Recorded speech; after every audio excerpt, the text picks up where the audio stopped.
Hello everyone, कैसे हैं आप सब लोग। आज हम लोग मॉडर्न हिस्ट्री में एक इम्पॉर्टेंट टॉपिक भारत में शिक्षा का विकास कवर करेंगे। आइए जानते हैं कि भारत में शिक्षा का विकास कैसे हुआ। सर्वप्रथम 1781 में गवर्नर जनरल वॉरेन हेस्टिंग्स ने कलकत्ता मदरसा की स्थापना की, जिसमें अरबी व फारसी का अध्ययन होता था। तो कब की थी? 1781 में। किसने की थी? वॉरेन हेस्टिंग्स ने। 1784 में अंग्रेजी विद्वान विलियम जोन्स ने कलकत्ता में एशियाटिक सोसाइटी ऑफ बंगाल की स्थापना की।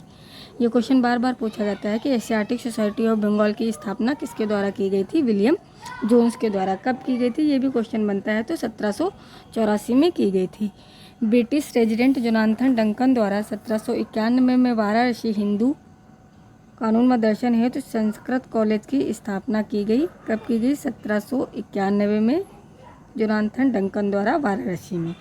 1800 वेलेस्ली द्वारा कंपनी के असैनिक अधिकारियों की शिक्षा के लिए फोर्ट विलियम कॉलेज की स्थापना की गई। ईसाई सबसे पहले ये जानना होगा कि ये जो प्रयास हैं ये व्यक्तिगत स्तर पर किए जा रहे हैं। ईस्ट इंडिया कंपनी का भारत में शिक्षा के विकास में अभी रुचि नहीं है। ईसाई मिशनरियों ने भारत में शिक्षा के प्रयास हेतु श्री रामपुर, जो कि कलकत्ता में है, को अपना केंद्र बनाया और बाइबिल का 26 भाषाओं में अनुवाद किया। 1813 के एक्ट में भारत में शिक्षा के वास्तविक प्रयास प्रारंभ हुए। इस एक्ट के द्वारा 1 लाख रुपए भारतीय शिक्षा के लिए दिया गया, लेकिन इसके व्यय से संबंधित विवाद हो जाने के कारण ये खर्च नहीं हो सका। बिशप कॉलेज की स्थापना 1818 में कलकत्ता में डॉक्टर मिल्टन ने की। राजा राम मोहन राय ने एमहर्स्ट को पत्र लिखकर संस्कृत के बजाय वैज्ञानिक शिक्षा पर बल देने की सलाह दी। डेविड और सर हाइड की सहायता से कलकत्ता में हिंदू कॉलेज 1817 में स्थापित हुआ। राजा राम मोहन राय ने स्वयं कलकत्ता में एंग्लो हिंदू कॉलेज की स्थापना की, जो बाद में इंडियन एकेडमी कहलाया। आइए जानते हैं एशियाटिक सोसाइटी ऑफ बंगाल के बारे में कुछ इंपॉर्टेंट फैक्ट। 1784 में इसकी स्थापना किसने की थी? विलियम जोन्स ने की थी। इस संस्था का उद्देश्य क्या था? कि प्राच्य अध्ययन को बढ़ावा देना, अतीत में लिखे जा चुके भारतीय ग्रंथों का अंग्रेजी में अनुवाद करना था। इस सोसाइटी ने विल्किंस द्वारा 1784 में भगवद गीता, 1787 में हितोपदेश का अनुवाद किया गया। विलियम जोन्स ने 1789 ईस्वी में अभिज्ञान शकुंतलम का अंग्रेजी में अनुवाद किया।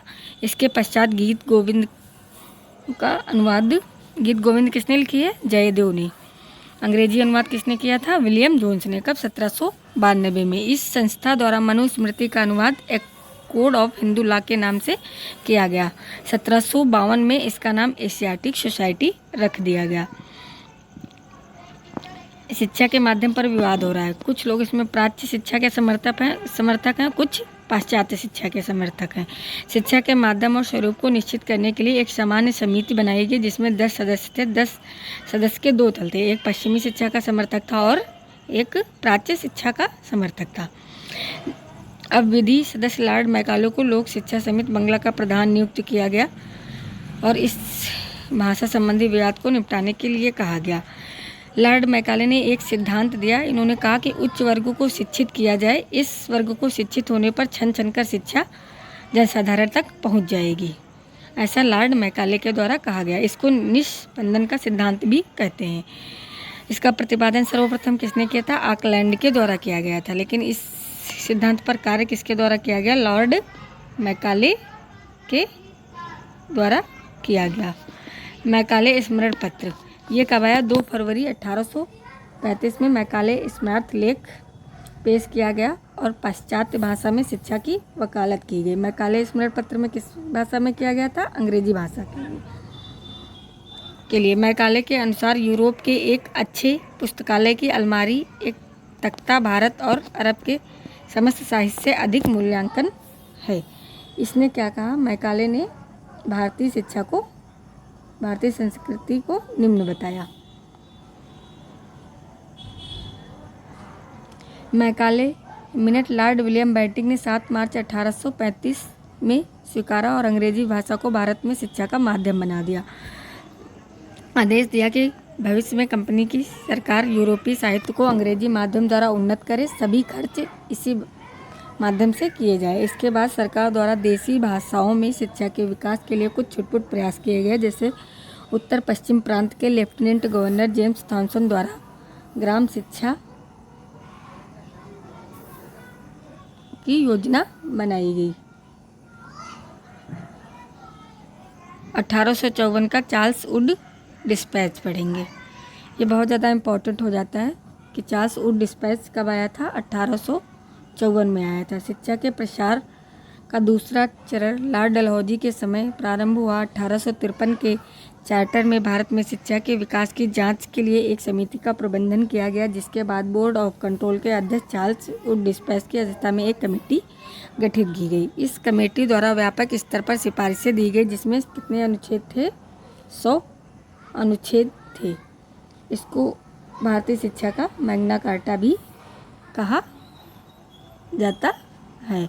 भारतीय शिक्षा का मैग्ना कार्टा किसे कहा जाता है, चार्ल्स वुड डिस्पैच को। ये कब आया था, 1854 ईस्वी में आया था। डेट तो आपको सभी की याद करनी ही करनी है।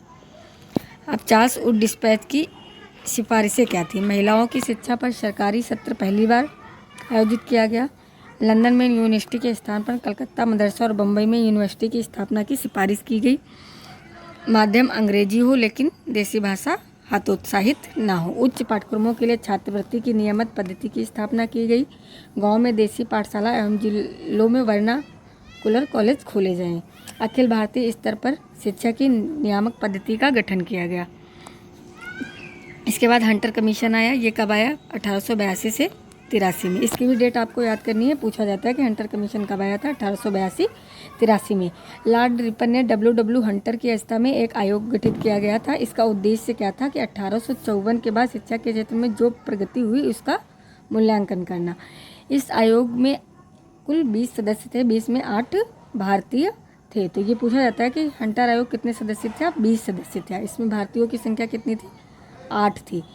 इस आयोजन का कार्य केवल प्राथमिक शिक्षा के विकास की समीक्षा कर सुझाव प्रस्तुत करना था, किंतु आयोग ने माध्यमिक शिक्षा के लिए भी सुझाव दिए थे। तो इसने किस किस के लिए सुझाव दिए थे, प्राथमिक और माध्यमिक शिक्षा के लिए। विश्वविद्यालय के लिए इसने कोई भी सुझाव नहीं दिए थे। इसकी प्रमुख सिफारिशें क्या क्या थी, प्राथमिक शिक्षा स्थानीय भाषा व उपयोगी विषयों में हो, व्यावसायिक शिक्षा की वकालत की 10वीं में प्रवेश परीक्षा हो, नैतिक एवं धार्मिक शिक्षा पाठ्यक्रम का अंग होना चाहिए। रेले कमीशन कब आया, 1902 ईस्वी में। कर्जन के मैकाले के देशी भाषा विरोधी शिक्षा नीति, क्योंकि मैकाले क्या था, अंग्रेजी भाषा का समर्थक था। 1902 में रेले की अध्यक्षता में एक विश्वविद्यालय आयोग गठित किया गया। इस आयोग में भारतीय सैयद हुसैन बिलग्रामी और जस्टिस गुरदास बनर्जी थे। इस आयोग को सिर्फ विश्वविद्यालय शिक्षा पर सुझाव देना था। हंटर कमीशन ने किस में दिया था, प्राथमिक और माध्यमिक के लिए, और रेले कमीशन किसके लिए दे रहा है, विश्वविद्यालय शिक्षा के लिए। विश्वविद्यालय पर सरकारी नियंत्रण हो। 1904 में भारतीय विश्वविद्यालय अधिनियम पारित किया गया। भारत में शिक्षा महानिदेशक की प्रथम नियुक्ति कर्जन के समय ही हुई। इस पद पर सर्वप्रथम SW ऑरेंज की नियुक्ति हुई। 1904 में पुरातत्व विभाग की भी स्थापना की गई और भारतीय विश्वविद्यालय अधिनियम भी पारित किया गया। कब, 1904 में। 1913 का सरकारी प्रस्ताव क्या था, प्रत्येक प्रांत में एक विश्वविद्यालय की स्थापना की जाए, ऐसा 1913 ईस्वी के सरकारी प्रस्ताव में कहा गया। बड़ौदा रियासत द्वारा 1906 में अनिवार्य एवं निःशुल्क प्राथमिक शिक्षा आरंभ करने से सबक लेते हुए प्रांतीय सरकारों को समाज के निर्धन वर्ग हेतु एक निःशुल्क प्राथमिक शिक्षा देने का निर्देश किया गया। सैंडलर आयोग ये कब आया, 1917 और 19 में। सर डॉक्टर माइकल सैंडलर के नेतृत्व में एक कलकत्ता विश्वविद्यालय की समस्याओं के अध्ययन के लिए एक आयोग बनाया गया। सैंडलर आयोग का गठन क्यों किया गया था, कलकत्ता विश्वविद्यालय की समस्याओं के अध्ययन के लिए। किस विश्वविद्यालय के, कलकत्ता विश्वविद्यालयों की समस्याओं के अध्ययन के लिए इसका गठन किया गया था। कब किया गया था, 1917 और 19 में किया गया था। सैंडलर आयोग में आशुतोष मुखर्जी, डॉक्टर जियाउद्दीन अहमद, 2 भारतीय भी थे। इसमें 2 भारतीय कौन कौन थे सैंडलर आयोग में, आशुतोष मुखर्जी, डॉक्टर जियाउद्दीन अहमद। इस आयोग ने 1904 के विश्वविद्यालय अधिनियम की आलोचना करते हुए निम्न सिफारिशें दी। इंटरमीडिएट कक्षाएं यूनिवर्सिटी से पृथक होनी चाहिए। प्रत्येक यूनिवर्सिटी में एक कुलपति की नियुक्ति होनी चाहिए। माध्यमिक शिक्षा 12 वर्ष की होनी चाहिए। स्नातक की उपाधि के लिए 3 वर्ष की शिक्षा होनी चाहिए। अतिरिक्त ऑनर्स की उपाधि के लिए अलग से पाठ्यक्रम होना चाहिए। इन सुझावों से सबक लेते हुए मैसूर, पटना, बनारस, अलीगढ़, ढाका, लखनऊ और हैदराबाद में विश्वविद्यालय की स्थापना की गई। सैंडलर के सुझावों पर उत्तर प्रदेश में एक बोर्ड ऑफ सेकेंडरी एजुकेशन की स्थापना की गई। शिक्षा प्रांतीय विषय बन गया। हार्टोंग समिति की स्थापना कब की गई थी? 1929 में की गई थी। इसकी सिफारिशें ज़्यादा इम्पोर्टेंट नहीं है, आप लोग सिर्फ डेट याद रखिए। वर्धा योजना, ये इम्पोर्टेंट है। गांधी जी द्वारा हरिजन पत्र में शिक्षा पर लिए गए अनेक लेख तथा वर्धा में आयोजित अखिल भारतीय शिक्षा सम्मेलन में अनेक प्रकार की शिक्षा पर प्रस्तुत योजना को मिलाकर बुनियादी शिक्षा को वर्धा योजना में प्रस्तुत किया गया। इस योजना को हुसैन समिति के अध्यक्ष जाकिर हुसैन ने गांधी जी के परामर्श के बाद लागू किया था। इसकी प्रमुख सिफारिशें क्या क्या थी? शिक्षा का माध्यम मातृभाषा करने की सिफारिश की गई। 7 से 14 वर्ष के लिए अनिवार्य और मुफ्त शिक्षा की व्यवस्था हो। छात्रों को उनकी रुचि के अनुसार व्यावसायिक शिक्षा मिले। सार्जेंट योजना कब आई थी? 1944 ईस्वी में आई है। तो इसकी भी सिफारिशें ज़्यादा इंपॉर्टेंट नहीं है, ऊपर आप लोग याद रखिए। यूजीसी का गठन, ये इम्पोर्टेंट है। राधा कृष्णन आयोग ने 1948 में विश्वविद्यालय में 180 दिन का शैक्षणिक सत्र करने की अनुशंसा की। शिक्षा को समवर्ती सूची में रखा जाए, राधा कृष्णन आयोग की सिफारिश थी। शिक्षा को समवर्ती सूची में कब रखा गया? शिक्षा को समवर्ती सूची में कब रखा गया? 1976 ईस्वी में। उच्च शिक्षा के 3 उद्देश्य कौन कौन से? सामान्य शिक्षा, व्यावसायिक शिक्षा और संस्कारी शिक्षा। इसी आयोग की अनुशंसा से 1953 में यूजीसी का गठन किया गया, जिससे 1956 में संसद के द्वारा स्वतंत्र निकाय बना दिया गया। इसके बाद 1964 में डीएस कोठारी की अध्यक्षता में उच्च स्तरीय शिक्षा आयोग का गठन किया गया। यूनेस्को सचिवालय के एब मैकडूगल की भी सेवाएं ली गई। कोठारी आयोग की सिफारिशों के आधार पर ही राष्ट्रीय शिक्षा नीति 1968 लागू की गई। इसके बाद 1986 में एक नई राष्ट्रीय शिक्षा नीति घोषित की गई, जिसमें साक्षरता दर 36 से बढ़ाकर 56% तक करना था। हाल ही में भारतीय शिक्षा नीति 2021 गठित की गई है। अब आप लोग क्या करेंगे कि भारतीय शिक्षा नीति 2021 पढ़ेंगे। Thank you so much. Video अच्छी लगे तो लाइक सब्सक्राइब करें। Thank you so much.